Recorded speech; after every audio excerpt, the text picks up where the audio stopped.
Hi, I'm Brett Littman. I'm the director of the Isamu Noguchi Foundation and Garden Museum in Long Island City, and also the curator of Frieze Sculpture 2020.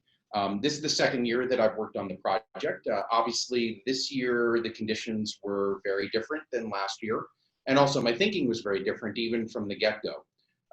When we completed last year's project, Lori and I started talking about what we could do for 2020 that would be different. Last year, I really thought about the architecture of the site and the location of the artwork, contemporary work in relationship to historical murals and other artworks, and also to the kind of Art Deco architecture of the buildings, the presence of the buildings, the scale, and really what it would mean to put actually what I felt was a human-sized and human-scaled sculpture park in the middle of an urban environment. This year from the get-go, I started to think a lot about sculpture, moving sculpture, actually what sculpture means in relationship to the environment. I've been doing a lot of reading, of course, because I sit at the Noguchi Museum and my office looks down at the very beautiful garden that Noguchi designed for the museum, what the relationship of art to and aesthetics to gardens were and to nature.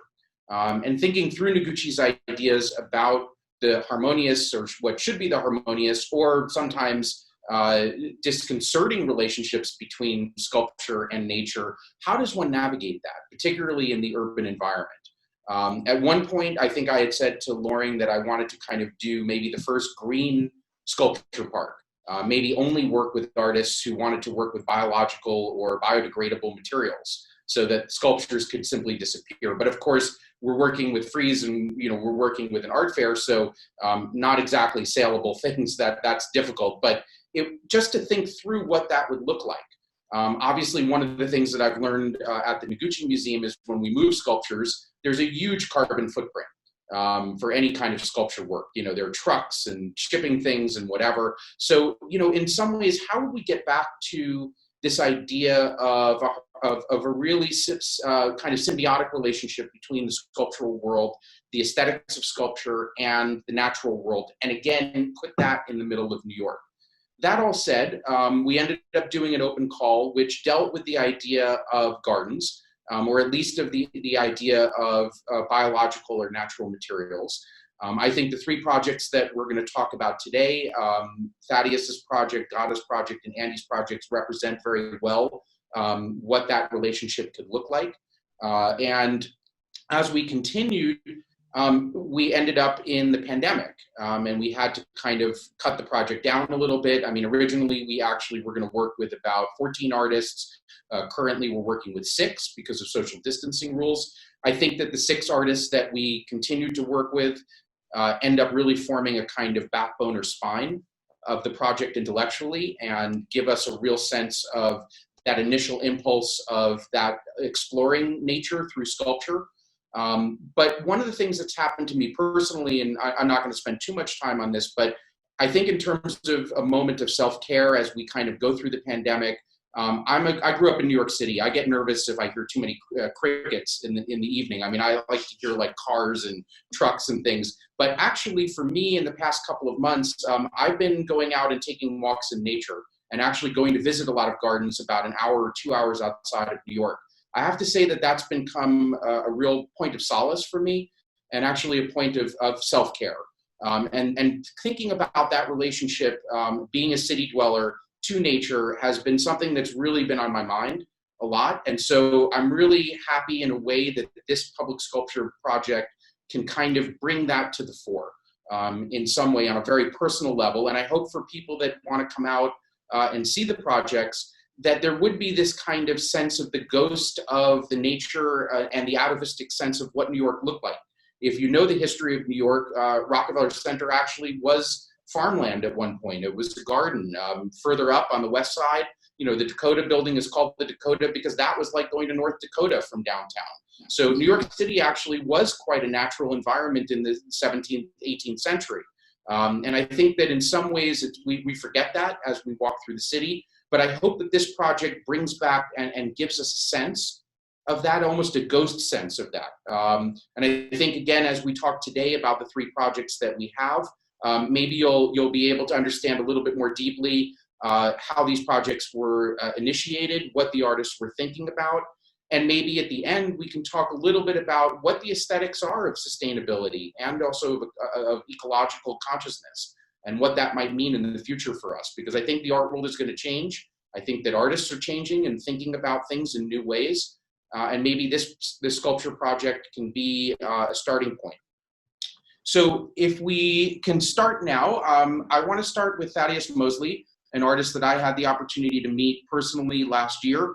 I came out to Pittsburgh one day in January of 2019 to actually, no, earlier than that. It was later than that, excuse me. I think it was 2020 to meet Thaddeus. And we ended up spending the day together. I visited his studio. And I'm really, really proud that we were able to work together to create Thaddeus's first bronze edition sculptures.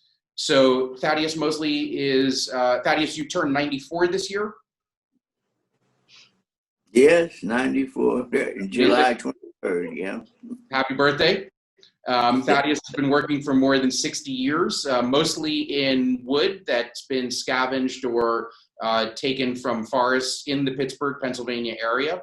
Thaddeus works in a kind of organic way. The wood is often not cured and is still alive. So, you know, Thaddeus is working and building things, and I think is very interested in the idea of weight and gravity.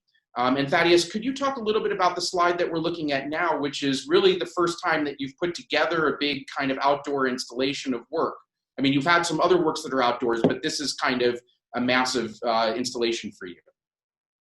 Yes, this is the first time I've done 5 or 7 sculptures for outside. Ingrid Schaffner, who was the curator for the Carnegie International, she picked the spot, which is in the lobby of the Carnegie Museum. So she wanted inside, outside, and which I had never thought about before. So I did the 7 sculptures for outside first. As you can see, I designed them so they would be, weather could go around them. Of course, they have many coats of different stuff so that they would survive through the different types of weather. And Thaddeus, what were some of the challenges for you? I mean, you know, since the wood that you work with, again, is kind of alive, here you obviously had to maybe varnish or, you know, put on some extra kind of material on the outside. You also had to have drainage, a little bit of drainage, so you put them on a grate. You had to think about quite a few things in order to make this installation work. Well, again, I think Ingrid, she thought of the grates, and of course, I thought of mainly how the, of course, basically sculpture, but as you can see, there's a couple of very low benches which are designed so that they collect water and let it flow off slowly. And as if you had the winter, you can see the sculpture in winter. Then you can see the one tall piece that's tree-like called branches that wind could blow through, because we did not, you know, Pittsburgh isn't hurricane proof, but we do have some heavy storms, and I didn't want any of these things to end up in the lobby of the museum. So yeah, that would be unwanted. So if we could go to the next slide. So Thaddeus, you recently opened up a show at Karma Gallery in New York, and this is probably one of the largest groups of sculptures that you've put together. These are mostly relatively new, maybe the last 2-3 years. And maybe there were some that were a little older. It was a very exciting moment. I was at the opening. It's a great show. What were your feelings about showing these in New York? Well, I was very happy to show with Karma, and they've done, and they displayed the things admirably, because I was very worried. I came up a day early because, maybe 2 days early, because most people have a difficult time rejoining these sculptures and setting them up and make sure they don't fall over, because they're balanced and they're fitted as sort of like puzzles. And if you're not used to putting them together, even after a period of time, if I haven't shown them, I don't remember how they go back. I have to really take my time and draw a little map.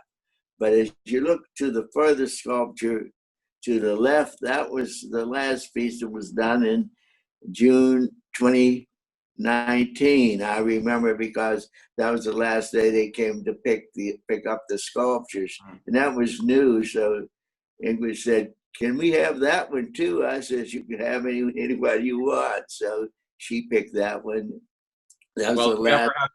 If you ever have the chance to visit Thaddeus in Pittsburgh, he's got a great studio in the basement of a building, and totally filled with wood and also with sculptures spanning many, many years. It's really almost like a private museum. So Thaddeus, I want to ask you, how long have you kind of been dreaming about having the ability to have outdoor work? I mean, to cast in bronze. Is this something you've been thinking about for a long time? Well, I haven't, but talking to Brendan about showing outside and talking to other people, I only have one really large outdoor piece that was done by urban design architects in the Hill District in Pittsburgh, and that's in cedar wood, which is the same type of wood the English and the artists from the Pacific Northwest use. So cedar, this piece has stood up since 79, so it's been quite durable. Of course, we've coated it often with water seal and other materials, just like we've done for the pieces that were in the Carnegie. But I'm very happy and thrilled about us thinking about this going into bronze, because also the pieces can be replicated far more easily than me making another sculpture. Yeah, I mean, I must say that Thaddeus, I hope when and if you get to New York, UAP, which used to be Talix, helped you to fabricate these. They've done an incredible job replicating the wood grain. And also the patina is unbelievably good on these sculptures. So you really get the simulacra, the kind of the feel of the wood. You don't lose that at all, which is really important. They don't feel like bronze when you see them at first. Yeah, I got samples of the process while they were making the sculpture, and I was very happy about the choices. And so again, I guess I'm very lucky in many ways, but I'm happy that they hope people will enjoy them. Yeah, well, I think they will. Can we go to the last slide, which is the project installed? We installed it 2 nights ago. Actually, next slide, yeah. And it is in really the prime location on 5th Avenue, right when you pass Rockefeller Center, kind of dead center against 30 Rock, on a very tall plinth. So now they're standing about, at the highest, about 15 feet tall. An array of 3 different sculptures that are based on the original wood sculptures that you made, Thaddeus, and they look quite spectacular. It's really interesting to see these kind of abstract forms in the kind of urban grid. So any thoughts that you have about seeing that image? I like it very much, and I'm really happy that they chose the pieces that they did, because there's only one older piece, which is to the right. The last 2, the man in the middle is the most recent piece, but also the variety that shows that I'm just not a one-line thinker. So I'm happy the way they look, and I think that creates a nice entryway to the show and to the architecture. Well, thank you, Thaddeus. It's a wonderful piece. Again, I hope that everyone gets a chance to come out and see it. It looks great in the day, but it also looks fantastic at night. So let's go on to Ghada Amer. Thank you, Thaddeus. You can. Thank you. Don't go away, though. We're going to need you in a couple of minutes. So if we could go to the next slide, please, with Ghada's images. Ghada, are you with us? Yes, I'm here. Okay, great.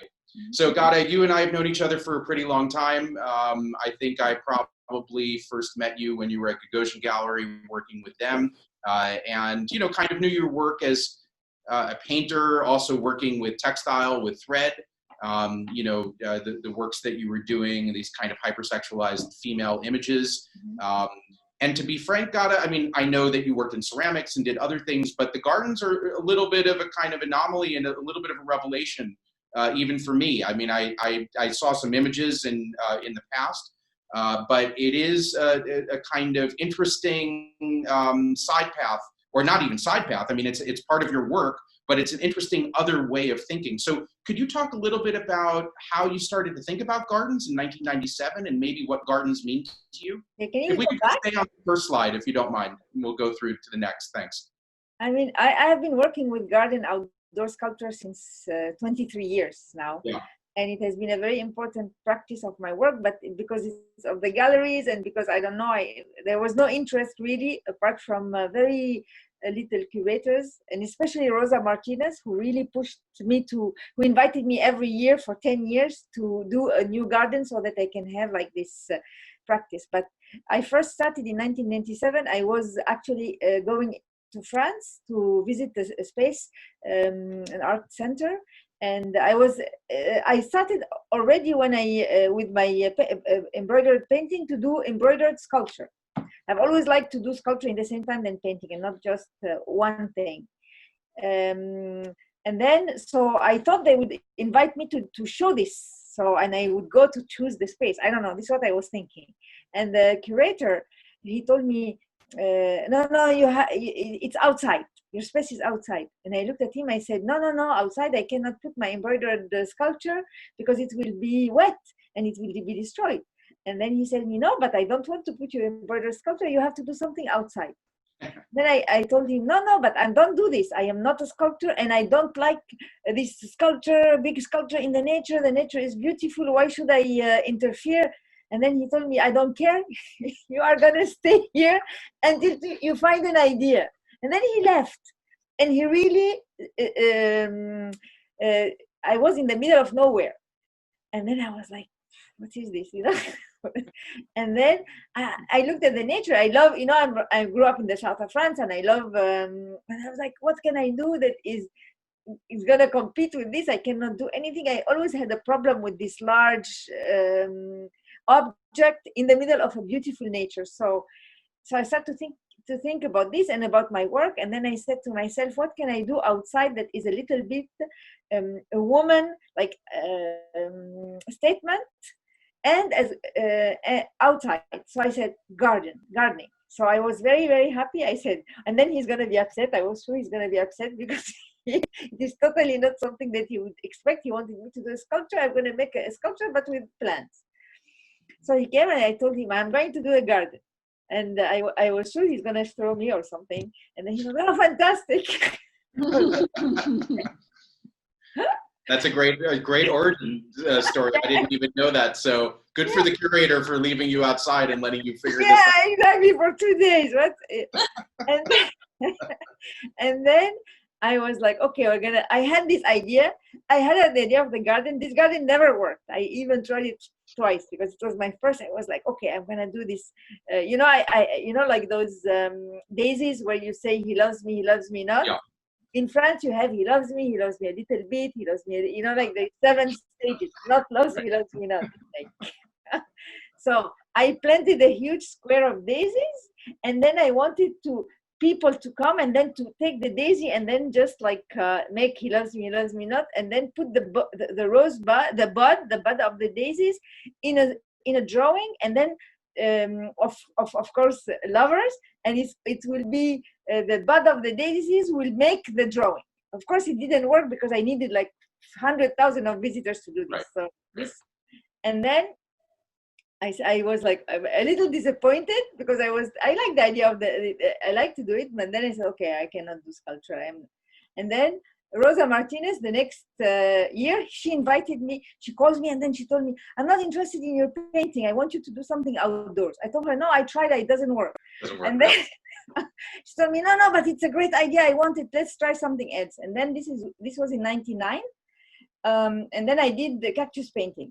not this one, outdoor in Sagunt. I used to travel in the most remote places because it was something new, and I worked with like Rosa was not as famous as she is now. She was like beginning, so we went to Sagunt, and then I did this garden, and then the people the city gave us money. They stopped the money because they thought it was crazy, so it was never finished. So it was the first one in 2000 was cactus painting, unfinished, and I took this pattern of abstract painters with cactus, and the cactus has to be small. Of course, it's a critique of the big abstract expressionist painters, as always. And then in 2017, I got invited back into with proper funding to do my cactus painting, which I did here. It's not in outdoor because the climate in Tours cannot support this cactus. Yeah, cactus, yeah.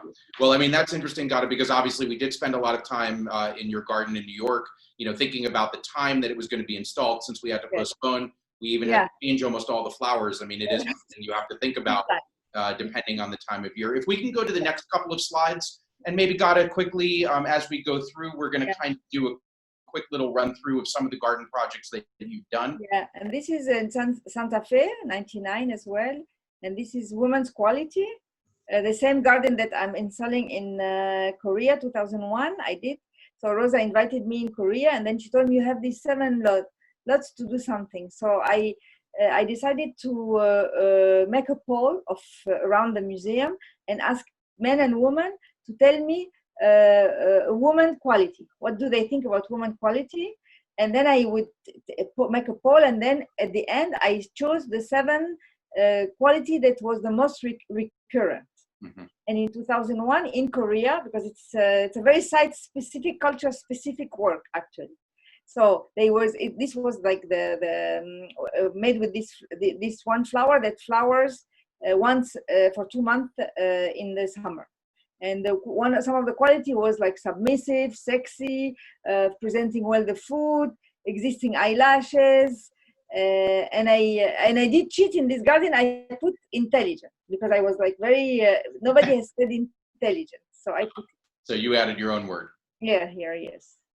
Then in New York, I didn't add. From New York was a very interesting but this is I did. Yeah, let's go to the slides of New York if you don't mind. We're going to go kind of towards the end. Yeah.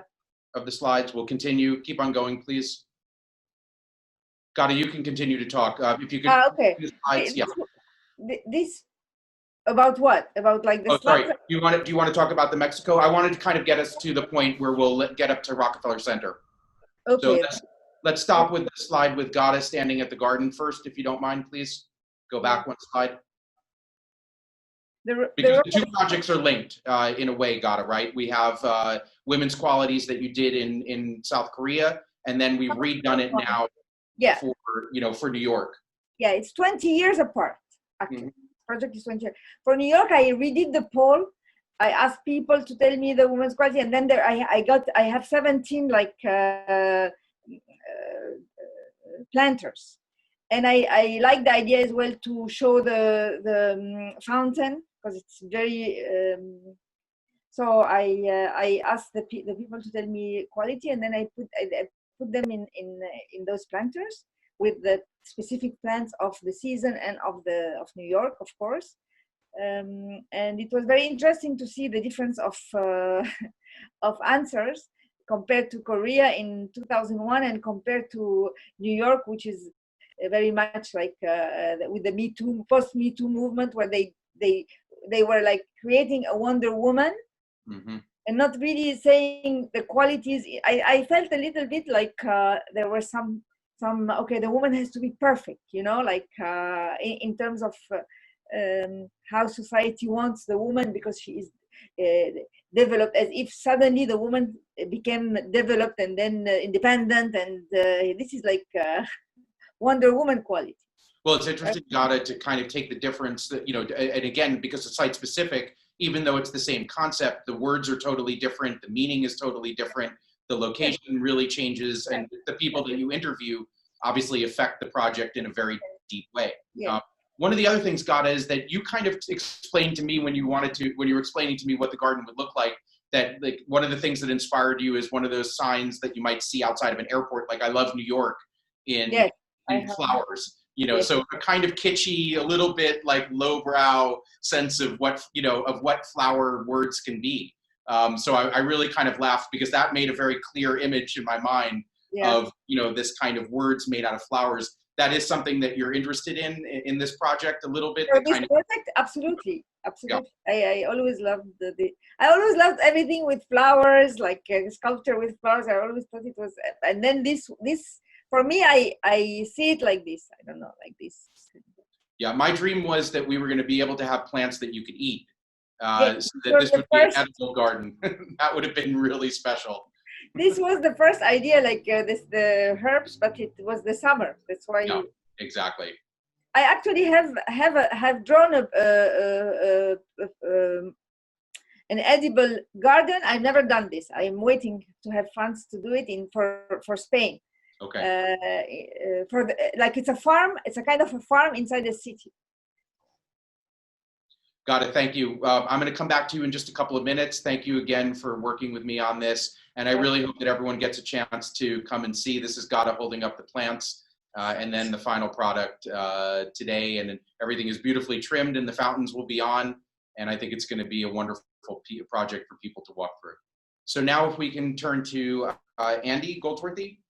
So Andy is an artist that I deeply admire. I have seen a lot of his projects in sculpture parks and in museums around the world. I was kind of, in a way, very lucky that through Gallery Lalong was able to communicate with Andy and ask him if he wanted to come to Rockefeller Center. Really not thinking that, Andy, you would have time to do this project, but you did kind of say, I'd like to come and take a look. And we did spend a half a day walking around, and you walked around for quite a bit. So Andy, could you talk a little bit about what your initial thoughts were about Rockefeller Center and how Red Flags, the project, we're going to be watching a clip of a video of the flags kind of flying in your studio in Scotland. What your thoughts were in that initial site visit? Well, it was, it was an unusual place for me to work in many ways, although I have worked in New York City many times. But Rockefeller Center itself is a tough place to make a work. You know, it's a very busy place to be in. I don't mean with people, but it's visually busy and a lot going on. And I think it was what it was. It was your suggestion that I look at the flags. And I think you said, well, they are all the world flags. But actually, when we were there, it was the flags of all the states of America. Right. And the idea of using the flag as a material became kind of interesting. It was kind of quite a challenge. And I guess within about an hour of being there, I thought, well, I could use, I could still represent the states, but rather than the symbol of the flag of each state, I used the earth from each state. And that was one of those moments. I think that I drew up the proposal that weekend, sent it to you on the Sunday, and it was agreed on the Monday in November, which was really very, very fast, but really important because this was in November and I was about to try and collect earth from all over America somehow. Right, with an April deadline at that time, so it was already tight. Yeah, no, it was a very, and that was also part of it as well. And then I decided that they should be red earths too, and that set this kind of aim of finding the red and the flags representing not just the state, but also the connected color of red that runs through many countries. And we had also talked a little bit about the symbolism of flags. I think you had mentioned that you had read a book not so long ago about maybe family crests or the idea of what a flag represents. You know, so it's kind of interesting that the flag itself obviously also as a kind of symbol or signal for certain things. Yes, the author I was referred to as Tim Marshall, and he's written a book on prisons of geography and walls and flags, and they're all subjects that I have dealt with as an artist. But you know, I do have problems with flags as well as an attraction to them. I mean, I've had issues on my sites when I'm making the big sculptures. I got crews from England and I've got some from Scotland sometimes. Well, the Scottish started putting Scottish flags up, then the English started putting English flags up, and it was starting to look like a scene from Braveheart, you know. So it was I banned flags from my own sites because, and I'm obviously I do not feel any nationalist tendencies whatsoever. So the idea of using a flag that is also an anti-flag in many ways, it's the things that connect, and they're not identifiable in the obvious way of being the symbol of a state or a cause or whatever. They are a color, and so there's a sort of subversiveness in the work as well. So Andy, could you walk us through how did you collect the red sand or red dirt from all the states? I mean, this was a huge undertaking. Yeah, like any of these things, they are ideas that take you on a journey that you have no idea how you're going to make, that you're indeed going to complete the journey. It was a fairly ambitious idea, but you know, I felt we could do it. And after being in New York, I went on to Kansas City, where I was making the Walking Wall project. And so how do I collect all these red earths? It would obviously involve asking people, contacting people, explaining to them what I want, and sending off all these people in search of red. But before that could happen, I felt I should figure out what this involves. So being in Kansas, in the Midwest, was quite fortunate. So I had Missouri, Oklahoma, Kansas, within close proximity. So I started looking at Google Earth, looking for red on Google Earth, which led me into all sorts of strange places. You find this fantastic purple from the sky in a field, and I arrived there and realized it's a chrysanthemum field, you know. And so I started. I had to learn how to read the earth from above, looking for construction sites, from quarries, places where the earth had been turned over. And then when I get there, often the red had been gone because it had been built up, and it's completely gone. And that's a wonderful thing about the red. It's like a cut or a wound that's so almost violent when it's done, and then it heals over like a wound. And you know, one of the reasons for choosing the red earth, and it's a color, particularly the earth that I've worked with all my life. And living here in Scotland, we have a red stone and red earth around where I live. As a reason it's red is because of its iron content, which is a reason our blood is red too. So there's very strong kind of human connection to the color. So this project isn't just about the red of the flag, it's about the human connection to that color, to that flag, to this place, to this landscape. Yeah, well, I think that, I mean, when you start thinking about the kind of human connections and the network of people involved in even collecting the red earth around the country, I mean, you really end up seeing this kind of beautiful network system of many, many people together. I mean, of humans working together at a time of a lot of, divisiveness and complications in our own country. It's a kind of beautiful metaphor of a way that people can work together. And, you know, you did call the project Red Flags, but I do have to say that when you go and see them at Rockefeller Center, Loring and I were talking about this this morning, they're very calming. They don't feel aggressive. They feel actually, I mean, you go everything from pink to a kind of darkish red, but they beautifully fit into the urban environment in a way that's both sublime, but that brings your attention to what is this and what are these flags? What are they doing? So it's quite successful. Andy, in terms of how did you actually make the flags themselves? I think people would be interested to know the process. Well, I collected four of the red earths to begin with, so that was what I brought back with me, and I could figure out how I was going to work them, how they would go into the flags. We got a flag maker from America that makes all the flags for the Rockefeller Center to make us the blank flags. So I had the canvases, and it's canvas, you know. So there's this painterly connection to the work too. They are 8 foot by 4 foot canvases. And the earths were just, I started just rubbing them with my hands. All of them were done by myself, rubbing the earth into the canvas. And prior to that, we would grind up the material to get as much color out of it as possible. So it was a whole learning process. And you can imagine that when earth starts arriving, the opening up the box, and I asked for red, but you can see there's some in there that are not like red at all. And those ones often came with red written on them. The people were so insistent it was red that as long as they put a label on to say it was red, I was going to believe it was red. And then people would send me pictures of the earth they'd collected. And I do photography.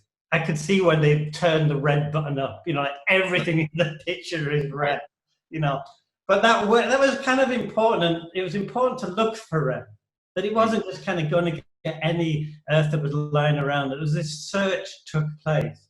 It was also important that I just accepted whatever came, to an extent, So that's why there's this range of the colors, from grey through to some vibrant red.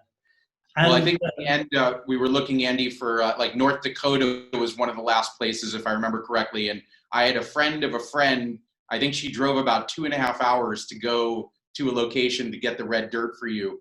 But totally happy to do it. I mean, she was like, "Oh, it's an Andy Goldsworthy project. I'll get in my car and I'll drive." And she was super excited to be part of it. Yeah, that was. There's a lot of great little human stories. I also know someone in Martha's Vineyard who I think helped you, who got some illegal dirt as well from a place that probably you're not allowed to get dirt. It was perfectly legal, and I knew it was there because I'd actually been to Martha's Vineyard, and I have a photograph from 10 years ago where, as a kind of joke for the kids, I rubbed the clay into my hair, and it didn't go for a week or two. I had red hair for a week. So it is a very, it's got a very strong dye to it. And yes, they went there. And you can pick the clay off the beach. You can't pick it up. Okay, good. Well, we'll inform our mutual friend that everything was good. Andy, thank you so much. It's a beautiful project. I wanted to kind of move into a more discursive moment now and maybe just ask a couple of questions to all of the artists, about some of the projects and about what we've done for Frieze Sculpture. I guess one of the things, and since all of you have been working in and with nature, Ghada with the gardens, Thaddeus, many, many years working with wood. Andy, I mean, your work is so grounded in site specificity and being responsive to the environment and to working with things like stone and water and even wood itself and dirt. What lessons have you learned from nature over the years? I mean, what are the things that nature tells you about aesthetics and about your own work, or maybe even about yourself? So for any of you, any thoughts? Thaddeus, anything from your end? Well, I think that the beauty of bare trees, and I think Andy is, I have a book of his called Wood, and I was looking at this gigantic tree that I imagined in his backyard or something or whatever, but I think that just looking at branches, I mean, sometimes I think the logs are so beautiful, I just like to just do nothing, just put them up. But you can't do that because anyone can stand up a log, So, but also I grew up in Newcastle, Pennsylvania, but my father was a miner. So we lived in a place called Number 5 Mine near Grove City. And my dad we used to go walking in the woods to get wild mushrooms. My father knew every plant and so forth. So just being in the woods, and I think that there's nothing, I think that it's a tragedy when I think about how things have just been plowed under and over and so forth for other reasons instead of really building houses that really deal with the natural environment and so forth. But I guess that's economical progress. Ghada, what about you? I mean, with these garden projects, I mean, obviously, as you explain the origin of them, I mean, kind of being left outside by a curator and saying, no, I'd actually want you to rethink your whole idea of how you make work. I mean, what have the gardens kind of taught you about your own practice and about, how you think about art?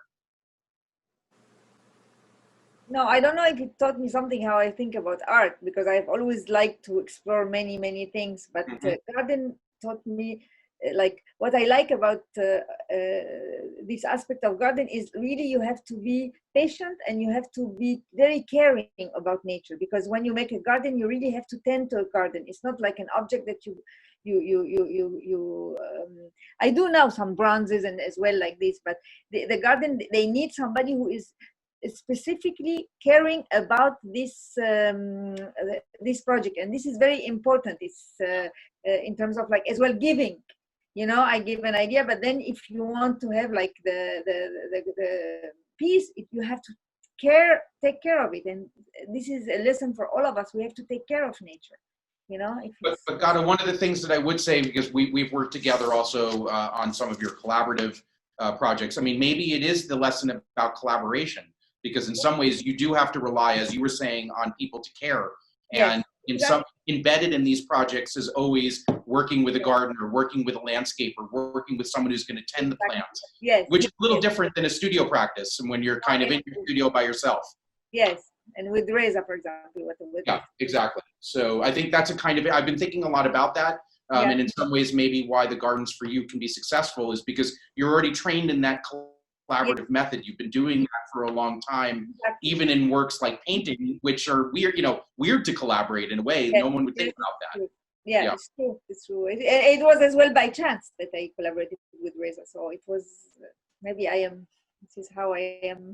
Yeah, well, I think you encourage entropy and a kind of sense of of openness, which I always appreciate about you. And maybe the gardens, in a way, although controlled, but allow you to kind of work with other people and to be open, to see what's going to happen. And I like to have the plants of the region. I don't like to take a plant that is rare, and I don't like this kind of things. It really has to be very local and yeah. Andy, obviously, I mean, you, as I said, you've been kind of working in the environment, from a really in your student days. I mean, I think probably like 1976. I mean, there's a piece, Stone Sinking in the Sand. I mean, maybe you made that as a student. So, this is now 40 plus years of thinking about this. I mean, what is it that for you kind of, you describe something, the energy of human making in that symbiotic relationship between the artist and the environment. I mean, you don't leave an environment as is. You're always kind of moving something, manipulating something, but it could be quite subtle. What lessons do you think you've learned, from all these years of kind of doing the work that you do? Well, I think it's important to realize that the reason for making things is not because you feel I can improve on what's there, or it's not the point. But we feel as human beings a deep need to engage with the world around us, to understand it. And art is an amazing tool for looking, for opening your eyes and feelings. And as a sculptor, the physical engagement with materials is so important. The difference between just looking and touching and feeling and working is huge. I have such a sense of American Earth now through my fingers. Yeah. And the colors, they're in my fingernails now. I mean, my hands are red because of all the clay and soils that I have left over. I'm making to kind of earth snowballs, and that's what I'm doing after this. I did it before. So that's an important thing, the reason why we make things. And when the land is the subject matter, it's a huge and important. So it's probably the only subject, really, nature. And nature for me isn't in the way that you described it earlier, that you're finding nature, or you're going out to nature. Nature for me is right in the middle of New York. It's right there. It's in the streets. It's in the people. It's in the places. It's in the buildings. It's difficult to know its lineage and understand that. And that's what I try to do when I go into a city like New York, is to understand the nature of that place. I mean, these flags are not just cotton or the earth. the wind and the light and the atmosphere of the place and the people moving around them in relationship to them.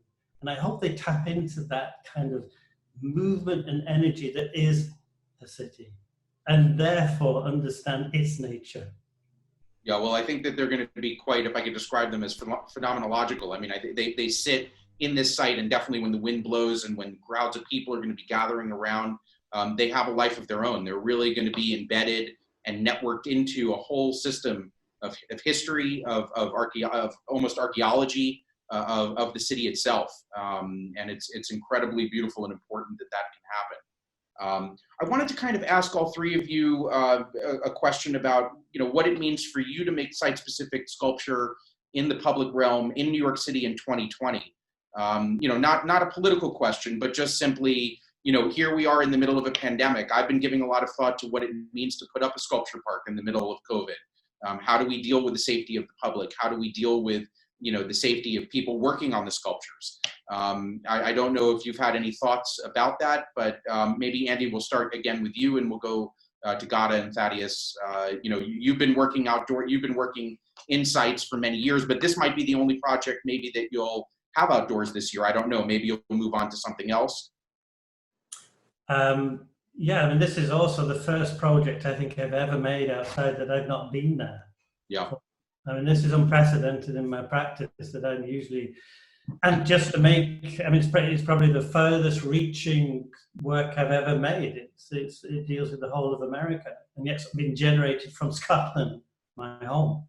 And this was initiated before COVID, before the pandemic, and it is, as a lot of my work is driven by a instinct, an intuition, and not really understanding where this work will lead me.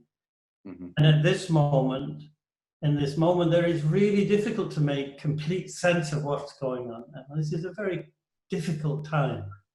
And I don't feel that I'm able to say this is what this work means at this moment, but I do know it's absorbing this moment, it's traveled through this moment, it is being ingrained with this moment, and we'll speak about that way beyond this time. How it will articulate this time and what's going on, I'm not entirely sure. Mm-hmm. No, well, I think the piece is going to accrue meaning. It's so multivalent, and I think there are going to be so many different ways of reading it, but the fact that it was made in 2020, I think it really is going to give it a very important historical specificity, and also the way that it was made and the network of people that were involved in it. It's going to be fascinating to see this piece live on into the future and how it will be interpreted, because I think it's a major work, and it's an incredible thing, and it speaks to so many different aspects of both ecological crisis, of political crisis, of science, the pandemic itself, the way that we have to work today. So it'll be interesting to see.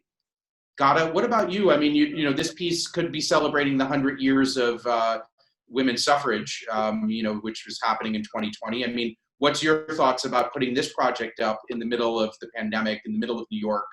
I am so happy always to do outdoor projects that I would have done it pandemic, cholera, COVID.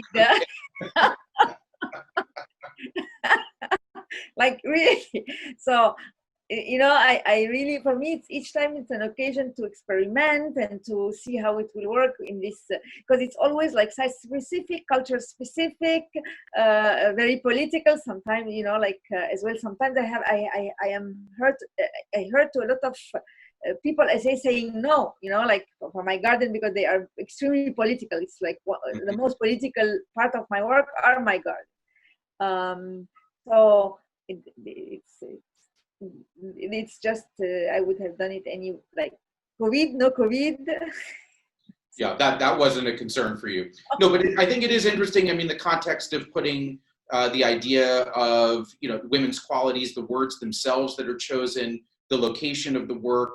I'm interested to see how people will react to it, and I think it will, again, because it's made in 2020 in a very as you were saying, post Me Too, at least in the United Yes. States, the words themselves have changed since the first time you did the project. So again, your piece also is accruing meaning as you redo it. And probably if you did it in 10 more years, it would be a different set of words. Yeah, or somewhere else. This is all of my garden like this. They are very different. It's the same idea sometimes, but when I reinstall them, it has another meaning. Thaddeus, what about for you? I mean, you're obviously have 3 beautiful bronze sculptures outside on Fifth Avenue. I mean, what's the feeling for you of putting up a sculpture in the public realm in New York in 2020 at the age of 94? Feel good? Well, I'm going back to maybe year 2000. I did 7 12-foot staffs for Spoleto Festival at a Drayton Hall plantation down in the woods where they buried slaves. And of course, these were unmarked. But these 12-foot staves, when they went up, they wanted to know if I wanted to cut the trees. And I says, no, I want them to go up right into the trees. This is about spirituality. And this is where I feel about these sculptures that are in New York. They're about spirituality going up in the air. And I think all art is about spirituality. And I think that despite the pandemic and the lockdowns and all of this, I think one thing art can do is raise spirits and spirituality and human consciousness. And I think that I sit surrounded by art, and it's the one thing I always look for, whether it's natural art, which is like parks, trees, and beautiful things they've made to enhance whatever they think nature is. But I think for me, it's the spirituality and the movements of the sculpture in the air in that environment. Thank you. So in terms of questions, one question for Ghada was, is there a physical connection between the medium of soil and dirt and painting canvas for you? I think you kind of answered that a little bit about the cactus works, but could you expand on that a little bit? I mean, how do you connect, or do you see a connection between the gardens and the paintings? I mean, it's like more of the message that I always convey about women, about power, about, it's always the same message in my painting or in my gardens or in my sculpture. So it's just the medium that changes. Mm-hmm. Or there's a big difference between a canvas and a soil, but what you're thinking about is always the same issues. Yeah, but it's just seen in a different way or expressed in a different way. Mm-hmm. Maybe a question for any of the artists to answer. How does entropy impact your work? I mean, how gardens are fragile. I mean, Andy, a lot of your work is totally ephemeral. You could be working with ice or leaves on a rock. Thaddeus, your work has its kind of entropy built in since you work a lot with, live wood, so to speak. Do you worry about it? Do you enjoy inviting entropy into the way that you think? So again, anyone can answer that if you have a thought about that. Well, I'll speak up first. In the sense of, I work with green wood, and as a background, a wood is natural, it has a lot of water in it, and people do all sorts of things. They coat the ends, and also the wood won't crack or check. But you have to deal with the checks, and like Brancusi said, if you're looking at the checks, you're not looking at the wood. So I work around and with the checks, and a lot of times the wood is wrought or it has an odd shape, but that all enhances. So you work with what is natural, and it's difficult sometimes to impose your will or your mechanics on the material. You sort of have to work with material. Thank you. Thank you, Thad. Andy or Ghada, any thoughts about entropy? Well, I have to look at the definition of entropy. Did you find it? It's something that is not predictable, right? It's like the exactly. okay. Yes. I mean, nature is not predictable, but it is predictable as well. And as I said before, it's just the care that we put that is very important. Mm-hmm. Andy, any thoughts about entropy in relationship to your work? Well, I mean, which your whole work, maybe your whole body of work is about entropy. I think that it's the making of the work, or you create this thing that's going to have a life, and it's a question of what kind of life it will have, and that's the beauty of a project like this. This isn't the this is the beginning of its life. And if we were, that's why I asked you last week about what the weather forecast would be. Yep. And you know, I'm sorry, I wasn't concerned about you being out in the rain, but I know that if it rained heavily for the first week of the flags, it'd be beautiful, but the color would drain a little more, and it would be very nice if they had this moment of intense color, because the red the color is so changeable. The red will come and go. The flags will at times be sleeping and at times awake, sometimes almost violent and other times very, very restful, you know. And the red is the same, it pulsates depending upon the light and the day. So all those kind of things are what gives it life and what I look forward to. And my one regret about not being there now is that I'm not going to learn from that and see that in the context of the Rockefeller Center. And had I been there, I'd be there at dawn, at dusk, and see, you know, those moments when the light would just come through the buildings and catch a flag or the flag stuff. These are the things I love and live for, you know. And in lieu of that, I flew them each flag in Scotland, and that was a great thing to do as well. So, yeah, you know, you find a way. Well, you did make these beautiful videos that you shared, and someone did want to ask, what are you planning on doing with those films? Well, the whole Red Flags project has generated a lot of work apart from the flags themselves.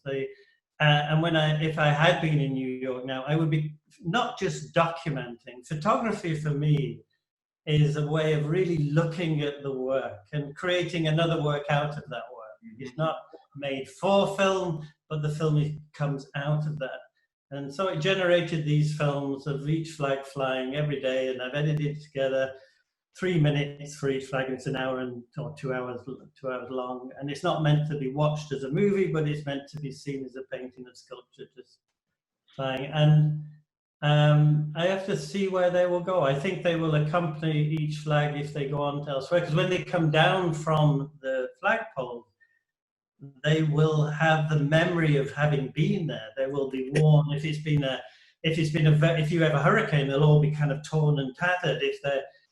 I imagine they'll start to fray. They'll go pale at one end. They whip against each other at the end. That gets this coloration, and they will go on to have a life after this, and maybe the film will accompany them. I'm not entirely sure, to be honest. Well, you did mention something to me the other day. If there's anyone out there who's on this call and you own a drive-in movie theater, Andy really wants to show these at a drive-in movie theater. It's not that I want people to go and sit there in their cars and watch them. I just love the idea of the flag fluttering over the American landscape. And, you know, when the theater's closed, I don't care. Just as long as just this very serene, surreal sort of movement in the yes, I would love that. It's a beautiful idea, and I really hope we're able to find someone with a drive-in movie theater that will let you screen the film. In every state. Yeah, in every state, exactly. So I want to thank all of the artists, Thaddeus Mosley, Ghada Amer, Andy Goldsworthy, for being with us this morning. Andy in Scotland, Ghada just flew into Paris and into France yesterday, and Thaddeus is in Pittsburgh. I want to thank Loring again from Frieze, who really has given me a lot of trust in doing this project for the second year. Also the team at Rockefeller Center and Tishman Speyer, who's been amazing to work with, Lorna and Michaela, who also have been incredibly supportive. It's really a huge honor to put up and to make culture at this scale in New York City and to work with artists of this caliber. And I'm very pleased and honored to be able to do this and hopefully to bring beautiful and great and thought-provoking art to the middle of New York at a complicated and difficult time. So I'm going to turn it back over to Lauren. Thank you again to everybody, and hopefully at some point in the future we'll be able to see all of you soon